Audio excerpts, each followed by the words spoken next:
Hello ugol taho tuni yong tusim khat na sei ke tim chele apatna achai chen ena ngai pi ding win khung tim ke enve tusim hong ki pan hin nga khat hong ki moin ama hin hal black a hin ama hin le aloi nu ko ma london pana of aloi nu ko ma hunga a hi ni chai na hongin aman airport na panin taxi khat a hin ki pujin cha chen taxi a chen hong ki holim phen ne ni chi taxi stall pa chu zen a hi e ni cha chen amani jong in mun ahum thum han pha nen ni chi black chen ni chi driver pa je sum apin a hi le hi chi zen cha nom he em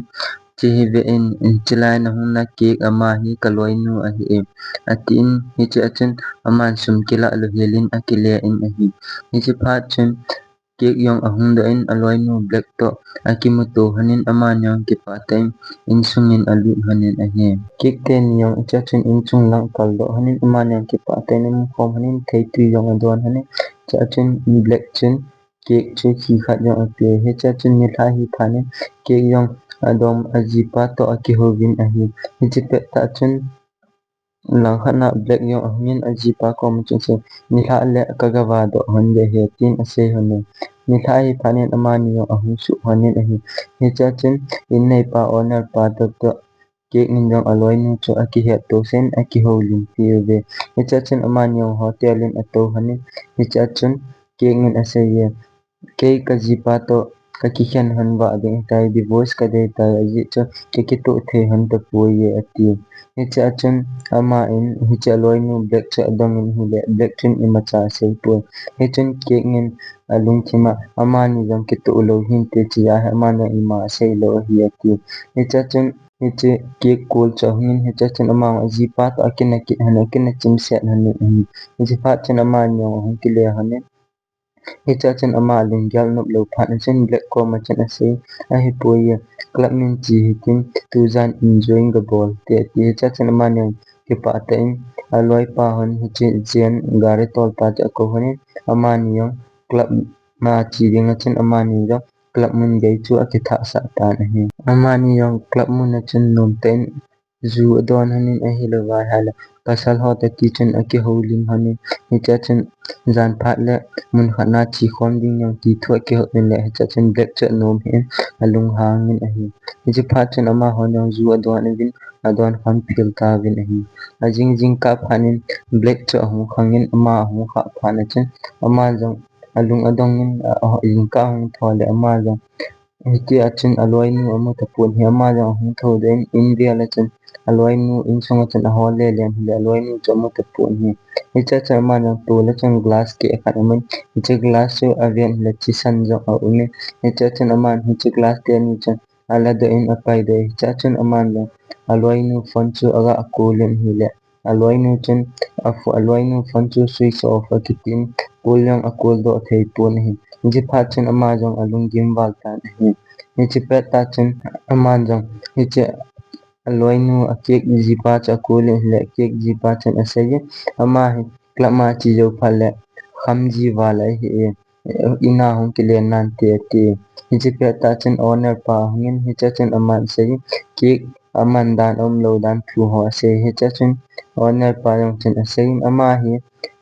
pot do ji a hi in a hi la ni khat hi lo wala ni zo dang ki le ji tai almo hel awanga ina hi pasal na hin puile thailo de hetin asei pe hi che owner pa chen hi che ke ko ma chen asei in hi inna hi cha chen black chu alungim walin hi ji chen ama chen achi in aman police station a complaint boarding in achin a hi in a hi le hi cha chen police pa in hi che complaint about che le kha ji pi pon hi police pa na dan bu na chen aseye 24 hours ho nga intia hi mi club ma chi in hi chi ho hi ama hi chi club ma chi ho hi zu adon pharwa do ai kha ten le ngol dan je hi unki le nan te ti hi chi ho police pan ima cha thu na sa nei lo yi chen ama in jong jen chu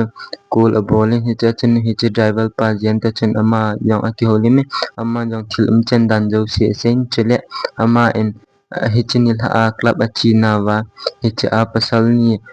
hom pi te ni ama ni chagin mo thu yong sei ni cha chen ama ni yong ki hovin ni chi te ni number la do thei san ding a chen nunga anu a chi in hi chi club ma chen lim cha ga ve sen a hi le hi chi ona nei pa club nei pa chen ka ha khapui ati hi chi pha chen zian jong a chi kinin a chi in aman a se ye ama te ni hi ka loi te ni hi na her kha em ka a number ka de tin aman jang zo zo ga bol nin hi le hi cha chen hi chi owner nei pa club nei pa chen hi chi zian chu phone number a hin pe hi chi phone number a hin pe pha chen ama ni jong hi chi pasal te ni chu invite a ball hanin mun khana ki mu to pi ding ti in invite a ball hanin a hi hi cha invite a ball han na chen ama ni pasal te nyong cha hung han tan hi le hi chi pasal te ni chen hi chi nunga anu black chu amu mu hanin ama ni ki cha be set hanin azam hanin a hi alang lang azam hanin khanin numai nun khat adalim pasal pan khat adale hi cha chen adel del hanin la pasal khat pa to ki sep thun hi chi pha chen hi chi zian chen chi chin ni ha chu cake chu i na lo han ham tin adong in na sei le wa le tui la ka le tha din he tin ha sein a sen hi cha chen man tha di ma de gu pha chen aman a sei hi chin ni ha chu a phone bo kala hon he a phone to par bo kala do hanin ke ni ka jam do han tai hi cha chen ati hi cha chen aman phone to par chu a le la pi in a hi hi cha chen phat a hung chin hi chi thum chen ho chu jian to hi chi black yong cha ki ho ho hanin hi le hi cha chen aman ni complain na tha thu ga tha sei de ticket hanin a hi hi cha chen pasal pa in a sei na se ya hi ale nang in sei in hin la ke min nei jaw po sa hin a ji chu ke hi cha hi ma sanga chi case ana nei sa ka hi e ati hi cha chen mei nu ang police station a chi ke ni thil chen dan jo se thu ga sei ke nin hi le hi chen ni ha chu police pa in black ko ma chu nangin lo chang na ne ham hi chi ya hi to an hi tilungim atin le aman lo chang ka ne po ye ju bo ka do ne ti hin la police pan ase ya nang hi khat ve che ga ki bo sen lo na ne ham na ne lo ham tin ama jong hi chi police pa se chong ngai ama jong doctor a thisan test ahum bo ve hin la ima cha thu lo ji chen ama jong ahum clear da in ahum clear do phanin hi chi amang nu hi chi cake ji pa cha kol a bolin ajinu mandan thu ho sen hi le aman no isa lo ten ima cha sei lo helin adon but kit pun chu in ahung chunin aman jong owner pa in hi chi room hin dal ha de ta ye cake min ren man api po ye nang na no mal num thein awang man tam ne aman thom khat au ne man thom na num the he hi cha chen amang aman thom na nga au min hi cha chen aman hi chi jen cha kolin kagil akele hotel a chi te ati in hi cha chen aman yo ahung don hi le hi chi black a ji pa cha min black a ji pa chen aseya ama ta ne ki mu to no mana ke na zo zawa nei bola na loin ta ki mu to dana na ham tin asen hi le hi cha chen black yong alung hang walin hi cha chen a rumin a puin i mayo se thi chen dan jo se sen chele pasal pa to aki ngai lo a hi dan ma jo se hi cha chen ama jong at ki ho ho hanin hi le hi cha chen kol khat hong hi chi kol chen police hanin se hi chen na loi nu na hol nu ke chu a thi in aki mutai ye tuile in aki mu tin a se hi cha chen ama ni yong hospital mun lang ahung hanin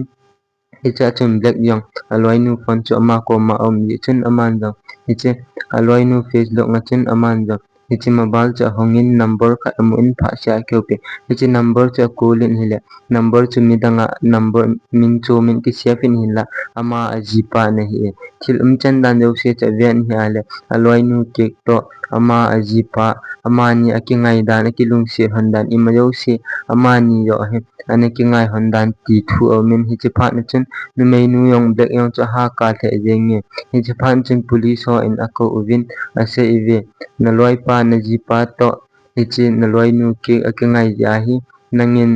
hi chi na loi nu hi na tha hi nangin na tha a min ei ngo khan te ni ti ya nang le nangin ama he na boi pi he tin police on hi lo lang ben ama cha ngo ove in la ama cha alung adong be se jengin shading ima cha hello helin ama jang in ahung kilia kitan hi hi cha chen in ahung kilian aman jang hi che aloi nu jipa cha kolin thil chen ho dan jo se sei pin hi che ho hi nangin na he nem ti in adong in ahin hi le hi cha chen aman ase ye hi che pasal pa chen ahin sei nge ka he na loi pa to ka loi nu hi ti a ama ne ki ngai dan mayo se ka ya ja hi ke nyong ka ki to thei hon lo chele ke nyong a ki hendinga ka hi hone ti thu se pi in a hi chule black nin jong hiche achun zian chu ko kinin zian chu to aki ho form hone hiche achun ama ni jong thil chen dan jo se bonin asei pe na hi le hiche achun ama jong alung agim the jeng nge chule ama ni aki ho cha chun in ahung kilen ama in jong black in jong aji pa cha kolin thil chen ho alwai nu to ama ka dan thil jo si asein a hi le hiche achun alung ahang the jeng nge in la pasal pa chun yellow thei pon in hung thung phot nin ati pi e hicha chun police ho jong black man dinga chen hum ti win hicha chun ama hon se e hichi to an ki wo phone pi pa zian ta hin nangni ne ki khot jo me chele hotel an ki mu to hon hong ka mu ve nangni ne ki khot jo ma cake chu nangni na tha hon e tin asein hile hicha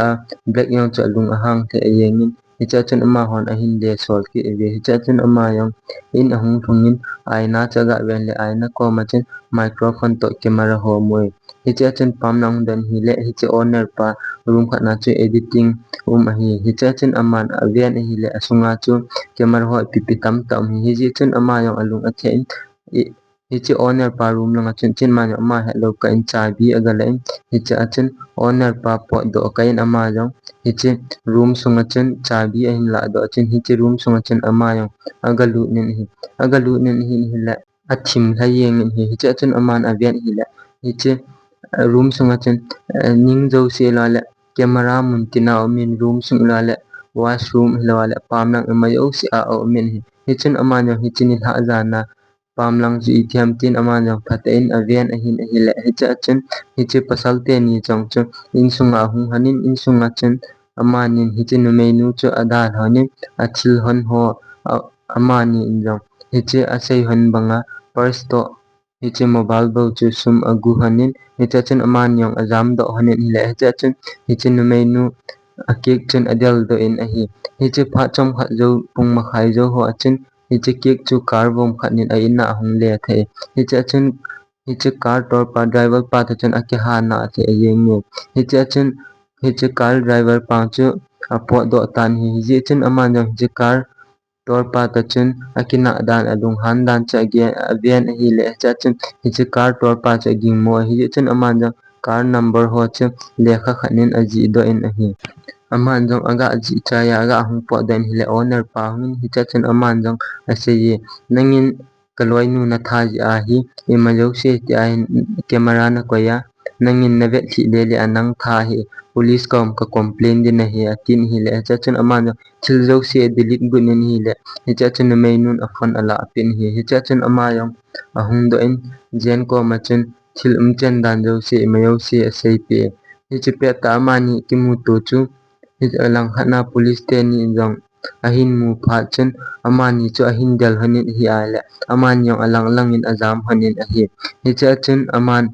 hichi azam han pe na chen mainu chu police pa in aman kha in pistara adoin aseye nazam bia hla ka kap de heti hi cha chen na menu aseye chinhla jana chu pinung bol ham car number chinanga hi nangin kaloi nu na tha ya report kahung bola jong nangin imachane pselwa imachane ji lo heti hi cha chen amanyo akina honne hi cha chen na menu pasal pa cha ga son khan la police pa chu akhil tha in noilanga tola achuin cha chen achitan hi cha chen police nu se hi chinil ha chu hi chi police officer pa yong chu hungai hi mithat yong chu ama hi dia hi tin I mayo se ale pi tan hi ai mayo se ale pin hi cha chen akyas akichai sa tan hi hi chu kilia tan hi in ahung thlin jipa ta yong aki ho pun hi cha chen lohang ta in a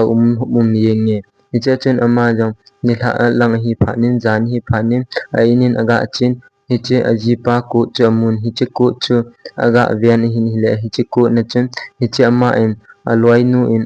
aloma in aloi nu ape hi che khi chu a umme athun tila ama in aloi nu api a hi hi che pha chen ama in aging mo in hi che achen hi che mithat chu ama aljipa hi ding chu agin mo phani ama yo achim aga ki ho pin le ama ni jong akina honin hi che kina hon phan chen I mayo se chu ajipan ahin se do pi e ama chu ke tha hi e ka kolyong le phone ke gu do ya chu kolyong ala lo chule